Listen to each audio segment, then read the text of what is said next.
Huwag kayong magmukhang pera at masiyahan na kayo sa anumang nasa inyo, sapagkat sinabi ng Diyos, hindi kita iiwan ni pababayaan man. Sinasabi sa Hebreo, Kabanata 13, talata 5, na huwag tayong magmukhang pera, kundi matutong makontento sa kung anong meron tayo, dahil sinabi ng Diyos, hinding-hindi kita iiwan ni pababayaan man. Ipinapaalala nito sa atin na ang tunay na kasiyahan ay hindi nakabase sa dami ng natatanggap natin, kundi sa katiyakang kasama natin ng Diyos sa ating buhay.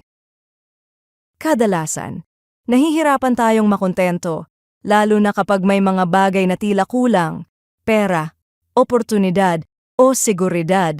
Madali tayong tumingin sa iba at ikumpara ang ating buhay.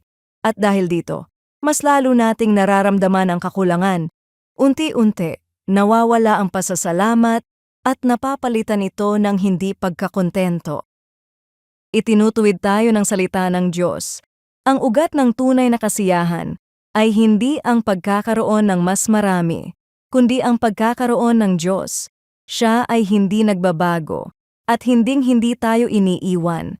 Dahil sa katotohanan ito, kahit may kakulangan sa panlabas, mayroon pa rin tayong dahilan upang magkaroon ng kapayapaan dahil kasama natin ang Diyos.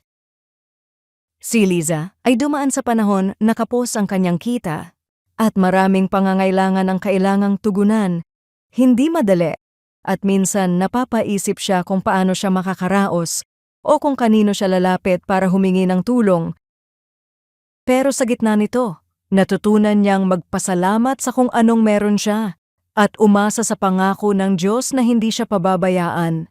Hindi agad nagbago ang kanyang sitwasyon, bagkus nagkaroon siya ng kapayapaan at kasiyahan na hindi nakadepende sa pera.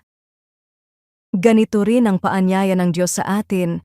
Ang kasiyahan ay hindi hinihintay kapag kumpleto na ang lahat. Ito ay pinipiling yakapin dahil ang Diyos ay sapat na. Sa kanyang presensya, ang mga kakulangan ay hindi na kayang agawin ang ating kapayapaan. Panginoon, turuan mo akong makontento sa kung anong meron ako. Patawarin mo ako sa mga panahong mas nakatuon ako sa kakulangan kaysa sa iyong presensya. Tulungan mo akong magtiwala na hinding-hindi mo ako iiwan o pababayaan. Nawa matagpuan ko ang tunay na kasiyahan sa iyo. Sa pangalan ni Jesus, Amen.